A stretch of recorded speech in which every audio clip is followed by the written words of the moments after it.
And we're back. And as promised, joining me all the way from New Mexico in the US is Mikey Weinstein, founder and president of the Military Religious Freedom, which, according to their own claims, aims to rebuild the wall between church and state, which it says has crumbled in the US military. So, Mikey, glad to have you here. My pleasure, Zarrar.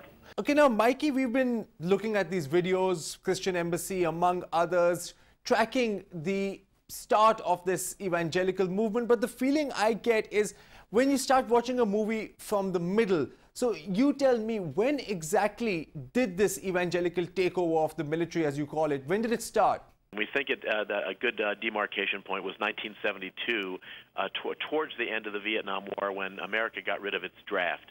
Because at least when we had a draft, we were pulling people in, mandatory conscription into the military.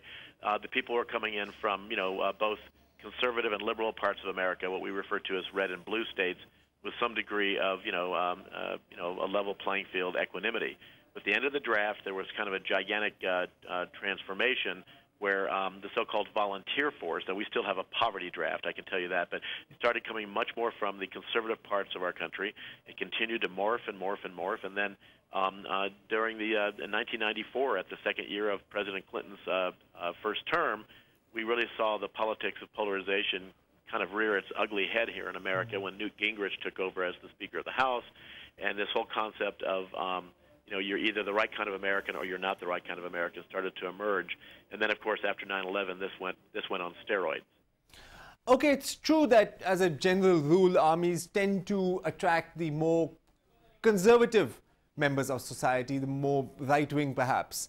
But what we're looking at here is an attempt to convert soldiers within the military who perhaps weren't evangelical to begin with. So how can that happen without either the active or the tacit support of the military's own high command? I mean, why would they at all be interested in creating what amounts to a crusader army? You're exactly right, Zarrar, because 96% of our clients are Christians. They're Protestants and Catholics simply being told they're not Christian enough. So only 4% of our clients are, Hindu, Islamic, Jewish, Buddhist, atheist, or agnostic.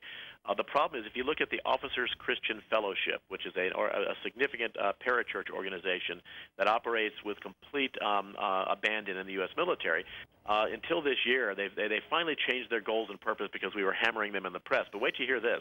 Their main purpose was they wanted, quote, Christian officers exercising biblical leadership to raise up a godly military. Their three goals were, we want to see a, quote, spiritually transformed United States military. Number two, with ambassadors for Christ in uniform. Now, you and I both know that hasn't worked out too well for planet Earth the last, 200 years, 2,000 years.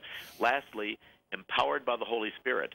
They have one particular passage from the Bible, biblical, Bible study that they push on their subordinates in the military, and that one is, quote, we will not allow the opposition, all of which is spearheaded by Satan, to prevent us from regaining territory for Jesus Christ in the U.S. military. So, look, there's an old saying from the Jewish, ancient Jewish book of law that silence is consent. It was said better by Martin Luther King Jr. over here in America when he said, in the end, Zarrar, we remember not the words of our enemies, we remember the silence of our friends, and there comes a time when silence becomes betrayal. So this is a rampant situation, and it's kind of the alchemy of it, if you will, is completely fanatical religiosity, in this case fundamentalist Christianity, mixed with with weapons of mass destruction, because we actually have them. The people we're fighting in the Taliban and Al-Qaeda, thank God, so far do not. The insurrectionists, the jihadists, mixed in with misguided American patriotism, a total abrogation of the oath. Over here, everyone in the military swears a solemn oath to protect and preserve the United States Constitution. They have mixed in with unfettered access because of their military command influence. And lastly, there's a complete lack of restraint, oversight, and supervision. But finally, what you've got is that almost nobody can believe this is happening, even over here in America, unless they are complicit, unless they are part of it. And that's why we fight every day in the courts and in the media to try to turn this around, Zarrar. Okay, Mikey, now this is a problem that we've seen here in Pakistan, we've seen it historically, we've seen it in many other countries.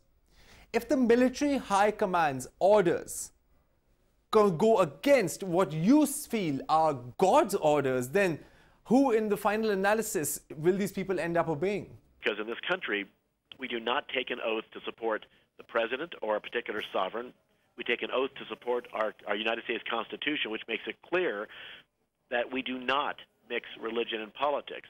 We do not do that. And I remind you, in World War II, we defeated fascists like Hitler, Tojo, and Mussolini in 44 months, and we didn't have to become fascists here in America. You know, the question we pose with the Military Religious Freedom Foundation is, must we become the American military version of the Taliban and al-Qaeda to defeat the fundamentalist, Wahhabist Islamic versions attempting to impose Sharia law on all of us?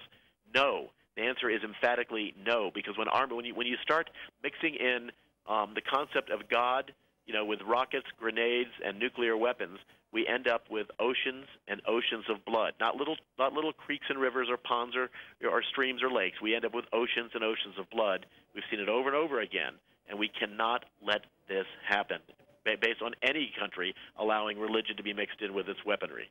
Mikey Weinstein, thank you very much. Now, if you want to know more about this issue, I would suggest that you go to militaryreligiousfreedom.org, and believe me, what we've covered here in this short time is just the tip of the iceberg. And of course, if you want to mail me, you can do that at cs@dawnnews.tv. Now, this is an issue worth keeping an eye on, in my opinion, because another 10 years or so down the line, it will most probably reach out and bite you. Well, that's the end of the show for this week. I hope you enjoyed it, and tune in again. See ya.